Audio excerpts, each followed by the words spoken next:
Well, earlier we were discussing about the magnetic effect of current, and now in continuation, again, the another part of the magnetic effect of current will continue. Now, our discussion is regarding magnetic field due to straight current carrying wire of finite length. First part is if a current I is flowing through a conductor XY, then magnetic field B due to it at a point P can be determined using Biot-Savart's law. The normal distance of point P from conductor is R. You can see the diagram. There is XY is a wire carrying current and we are taking a small element L, and P is a point where field is to be estimated.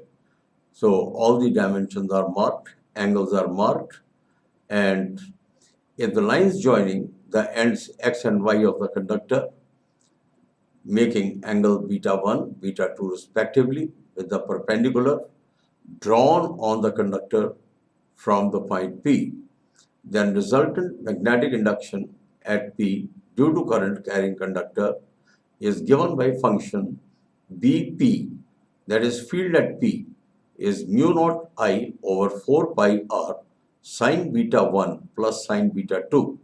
Mu naught is called the absolute permeability of the medium in which the experiment is conducted. For air medium, mu naught is taken as 4 pi into 10 to the power minus 7 Henry per meter or Weber per ampere meter. Again, you can locate the diagram. XY is joined. Beta 1, beta 2 angles are shown, and on the conductor from point P, the resultant magnetic induction or magnetic field at P due to current carrying conductor is to be estimated, and that is taken as Bp is equal to mu naught I over 4 pi r sine beta 1 plus sine beta 2.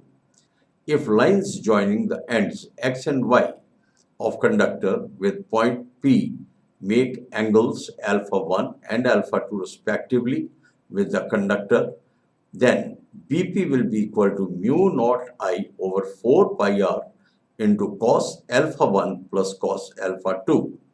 Again, you can refer to diagram and see the angles alpha 1 and alpha 2. If current carrying conductor is of finite length, then beta 1 is equal to beta 2 is equal to pi over 2. In that case, magnetic field or magnetic induction will be calculated by function B is equal to mu naught I over 2 pi r Webers per meter square. You will remember that 1 Weber per meter square is equal to 1 Tesla. If magnetic field at center of the current carrying coil of side A, if a current I is passed through a square coil ABCD of side A, then magnetic field due to straight current carrying conductor AD of finite length, that will be given as mu naught I over 4 pi into A over 2, where A represents the side of the square, and within the brackets it is sine 45 degrees plus sine 45 degrees. And this will become by calculation mu naught I over under root 2 pi A. You can take sine 45 as 1 over root 2. Similarly, other sine 45 is also 1 over root 2. So, in all it will become 2 sine 45, that is 2 into 1 over root 2. Due to symmetry, the magnetic field due to each conductor will be mu naught I over under root 2 pi A. See the diagram.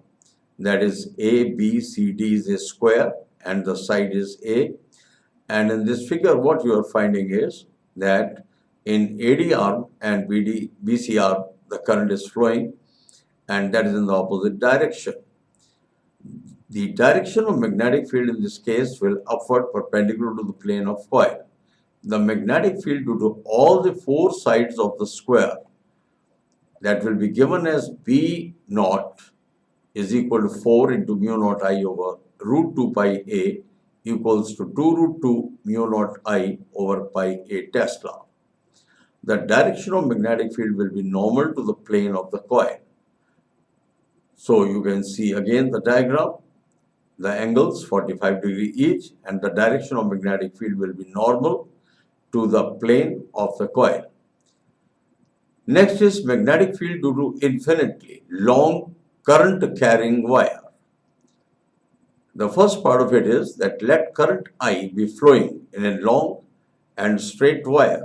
Wire is placed in the plane of the paper. Magnetic field is determined at a distance r from this wire. The length of the wire being very large relative to distance r, the wire can be assumed to be of infinite length. The magnetic lines of force due to current carrying wire will be in the form of concentric circles. So you can see that the current I is indicated in the upward direction out of the plane. O is the center, dl is the small element of conductor, and B is the direction of magnetic field. If magnetic induction or magnetic field at distance r from the wire is B, then circulation on the circular closed path of radius r, that is given as integration B dl. We will take B as constant, integration of dl is L, and that L will be taken as 2 pi r. In all, this function will become B into 2 pi r is equal to mu naught I. B is equal to mu naught I over 2 pi r.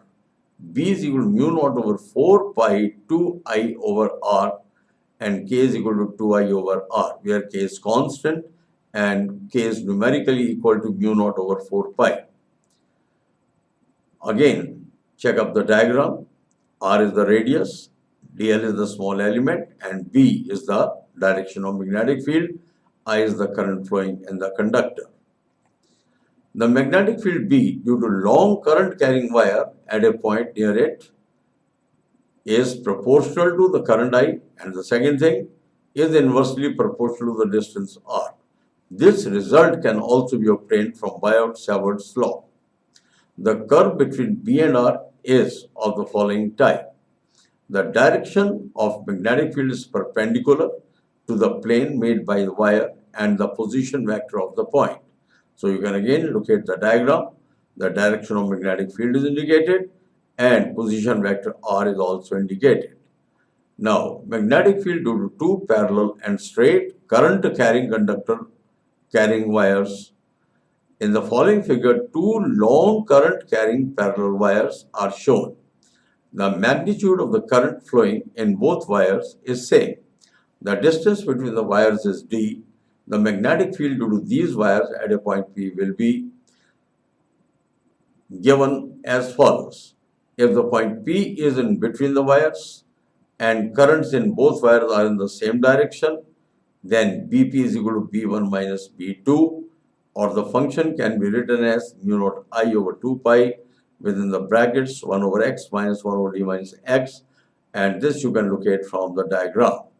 So diagram is made here and the currents are flowing in the same direction, I, and P is a point, distance x from I, that is one wire, and from the right wire the distance is d minus x. The total distance between the two wires is d. Current in the two wires are in opposite directions.